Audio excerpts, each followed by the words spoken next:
Hi everyone, I'm Sadia and this is this week's summary for Chapter 4 and B.F Skinner's About Behavior. Before I begin the summary, I'd like to point out one of the things that I really liked about Skinner's work so far. I like that Skinner relates his examples to phrases that we commonly use and gives examples of what he is describing. These examples help us pull out the deeper meaning of his work and help us learn more about behaviors. This is seen all throughout the chapters we've read so far in this course. In Chapter 4, Skinner talks about operant behavior. We are given two definitions in the beginning. A positive reinforcer strengthens the behavior that it produces, and negative reinforcers strengthen any behavior that reduces it. Skinner takes these two definitions and applies them to our feelings, wants, needs, desires, and wishes, or idea and will and purpose and intention. When we think about reinforcing a behavior, we think about the feelings associated with it, how it looks, smells, sounds, feels, or tastes. However, Skinner is saying that it is not the feeling that is important, but it's its value towards survival. He has linked this to evolution and that our operant reinforcers, such as salt, sugar, and mating, are all critical requirements of life. We look for these things out of survival and not for the feeling. He talks more on the feeling of operant behaviors later in life. And our wants, needs, desires, and wishes, Skinner says that conditions affect the susceptibility to reinforcement and the strength of already reinforced behavior. For example, he says that if a person wants or needs food, they are more likely to be reinforced by food. They will engage in behaviors that are reinforced with food. And if they are under adverse control, they are more likely to show behaviors that allow them to escape. Even though Skinner says that depriving a person of something that they want or need isn't a forceful act, we can use it to predict how a person will engage in a certain behavior, given the reinforcement. All we need to know is the level of averse or deprivation stimulation needed to make them engage in said behavior. For example, making hungry people work for food. The hungrier they are, the more they'll work for food. Skinner talks about consequences under the topic of idea and will. Consequences shape and maintain the operant behavior, but these are not present in an area where a response happens. From my understanding, it is because operant behaviors are built into us. They change us as we grow, such as toddlers, whose operant behaviors change year after year. What you see as a toddler, you will not see next year. Hi, Riley. Bye, Riley. Shh.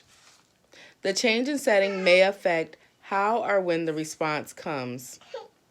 If you change the setting, you are not trying to elicit a response. These responses appear because it is within the person. There is no prior cause for the event. This is what is considered the idea of the person. They thought about doing something. Skinner goes on to say that because we may not see the immediate cause of an operant behavior, the term initiating event was created. This is to look at what caused the person to act initially, their will, so to speak. Our operant behaviors are voluntary.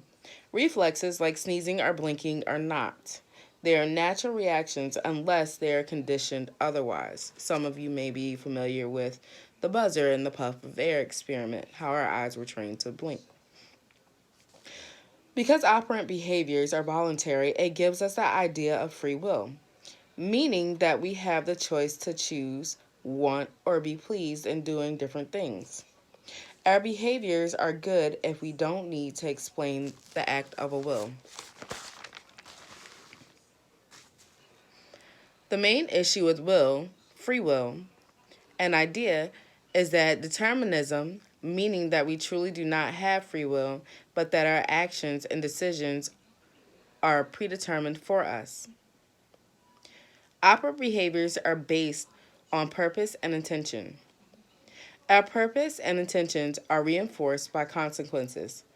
Skinner gives the example of gamblers. You gamble, you lose, and losing is the consequence. But perhaps it is winning and the thought of winning that reinforces them to continue gambling. And the intent or purpose is to either win or lose. According to Skinner, reinforcements are done on a schedule. These schedules also invoke different feelings within us. Frequent reinforcements can build confidence and or faith for a person. Reinforcements also build and maintain our interest in what we do. On the opposite side of this, when we stop being reinforced, the behavior we once showed stops. This can lead to a loss of confidence, certainty, or sense of power. People can also become frustrated when they are expecting to be reinforced for a certain behavior and then they do not receive the reinforcement. As stated previously, reinforcements are usually given on an intermittent schedule. Skinner gives us 4 different types of ratio schedules of favorable responses. The first, diligence, industry, or ambition. The second, determination, stubbornness, power, perseverance. Third, excitement or enthusiasm. Fourth, dedication and compulsion. There are also times when the response to reinforcements become unfavorable. For example, if you continue to give a child goldfish crackers, eventually they're going to stop liking them and the response isn't going to work as well. Skinner called this, excuse my pronunciation, abulia, which is the lack of willpower or the inability to act. Even though the reward is the same, people have difficulty continuing doing the action. He goes on to talk about averse stimuli and punishment. Averse stimuli generates conditions that are felt or observed. They are the stimuli that act as reinforcers when reduced or terminated. For example, I was trapped under a parachute during a gym class one day while playing a game that involved getting a ball and getting out quickly. Because I didn't get out fast enough, I was trapped for what felt like far too long, and it triggered a slight panic attack. When I saw rainbow parachutes later on that year, I suddenly had the need to use the bathroom, and I chose not to come back, meaning that I escaped the activity.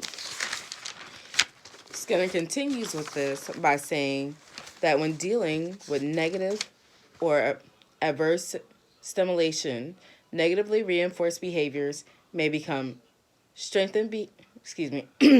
When dealing with adverse stimulation, negatively reinforced behavior may be strengthened. Behaviors can become more aggressive, and some seek to escape. Skinner states that punishment can be confused with negative reinforcement.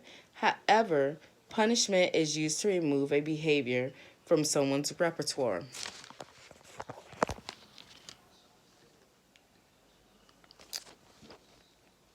On occasion, some punished behavior is replaced by another behavior to escape or avoid the behavior.